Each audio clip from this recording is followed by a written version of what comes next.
Portion ऐसा दिखता नहीं है, मतलब वो तैयार होने के बाद मिल जाता है डायरेक्ट, और उसका लास्ट फॉर्म जो इसमें वो यूज करना है, बट परंतु उसके पीछे तो उसके बनाने की जिसको प्रोसेस बोलते हैं प्रक्रिया, तो उसके पीछे की जो प्रक्रिया रहती है सारी, तो उसके अंदर जितने जीवों की हत्या जो यूज हम करने वाले फीचर बच्चे सब करते हैं, लेकिन हमारे डिमांड के कारण जो काम कर रहा है, जो प्रोडक्शन करता है, जो बना रहा है, वो तो हत्या कर ही रहा है, मतलब हिंसा कर ही रहा है, प्रकृति का, जीवों का, ठीक है, खुद का तो कर ही रहे हैं, लेकिन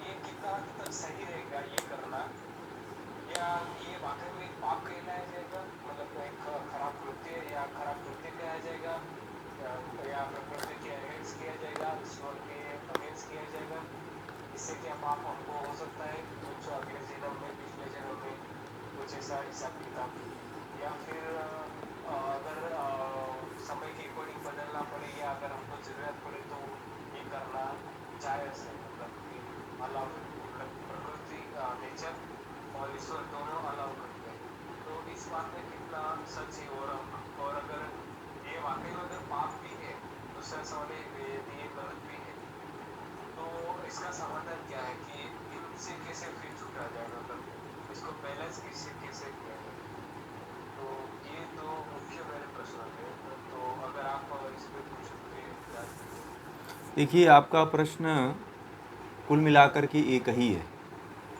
अगर देखा जाए तो आपका प्रश्न यही है अच्छा, कि जो भी हम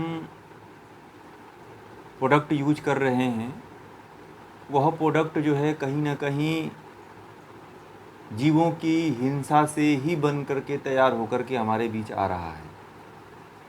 तो क्या यह पाप है या नहीं है? यदि पाप है तो इस पाप से कैसे बचा जाए और इसके बचने के क्या उपाय हैं? यही प्रश्न है आपका कुल मिलाकर के। ठीक है, यही है ना?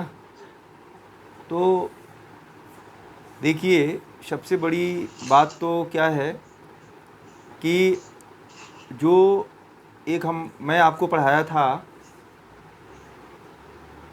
अपरिग्रह,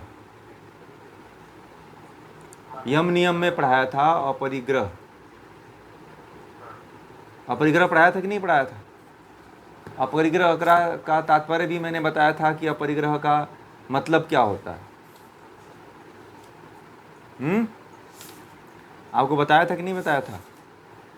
मतलब उसमें अपरिग्रह ये बताया था आपको कि जितनी जितनी जो आपकी आवश्यकता हो उतनी ही वस्तु को यूज करिए, लालच नहीं करना चाहिए, उतनी ही वस्तु को यूज करिए और उसका संग्रह इकट्ठा मत करिए।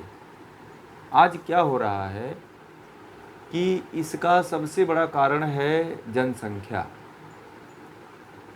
अधिक एक जगह पे, एक ही स्थान पे, एक ही शहर में अधिक से अधिक संख्या के कारण ही जीव हिंसा पे जीव हिंसा करने पे जो कंपनियां हैं, जो प्रोडक्ट हमको बना करके देने वाली हैं, वह विवश हो जा रही हैं। जैसे घी है, तो घी जो हमारे बीच में मार्केट का घी जो आ रहा है, दूध आ रहा है, तो बाय द वे यदि दूध आ भी रहा होगा इतनी मात्रा में, तो जानवरों के प्रति कहीं ना कहीं अत्याचार होता होगा, कहीं ना कहीं उनको जो है उनको इंजेक्शन दिए जा रहे होंगे, केमिकल दिए जा रहे होंगे, जिससे कि उनके दूध आदि में वृद्धि हो रही हो, या फिर ऐसा हो रहा होगा कि दूध आदि, घी आदि जो बन रहे होंगे वह जीव जंतुओं के चर्बी आदि से बन रहे होंगे, या घी आदि जो दूध बन रहे होंगे वो केमिकल आदि से बन रहे होंगे। तो दोनों तरह से हमें नुकसान हो रहा है। तो यदि पशु से यदि दूध आ रहा होगा तो कहीं ना कहीं पशुओं के प्रति बहुत बड़ी हिंसा हो रही होगी, जो हमें नहीं पता है। तो कुल मिलाकर के देखा जाए तो इसका मुख्य कारण जो है जनसंख्या। इतनी बड़ी आबादी का पालन पोषण करना ये बहुत बड़ा कार्य है। और इस कार्य की पूर्ति के लिए बड़ी बड़ी जो मल्टीनेशनल कंपनियां हैं, भारतीय कंपनियां हैं, वह भी मल्टीनेशनल कंपनियों की बराबरी में आना चाहती हैं। वह भी बराबरी में आना चाहती हैं और अपने आप को सबसे नंबर 1 पोजीशन में रखने के लिए जो है वह कुछ भी करने के लिए तैयार हैं।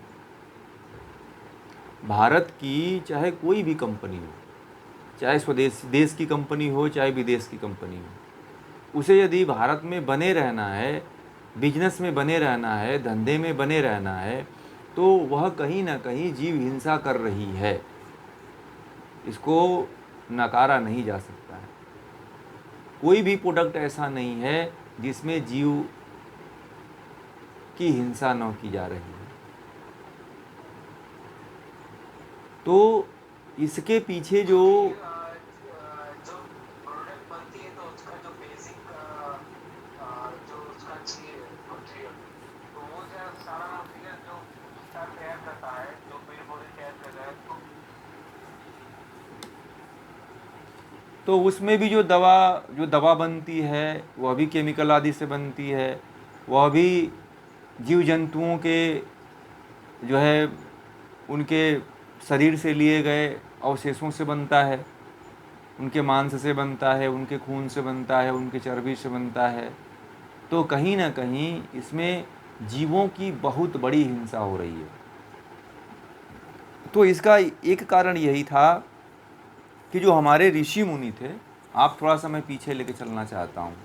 देखिए, ये तो बात, इस पे बहुत लोगों ने बात किया है कि जीव हिंसा या मांसाहार या बहुत ज़्यादा हो रहा है, परंतु ये सबको पता है, फिर भी यह इतने इस पे सरकार भी जागरूकता फैलाती है।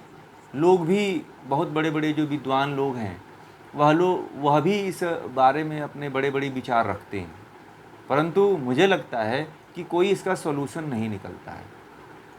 और हमें इन सभी बातों को जानने के बाद हमें सीधे सॉल्यूशन पे आना चाहिए कि इसका सॉल्यूशन क्या है।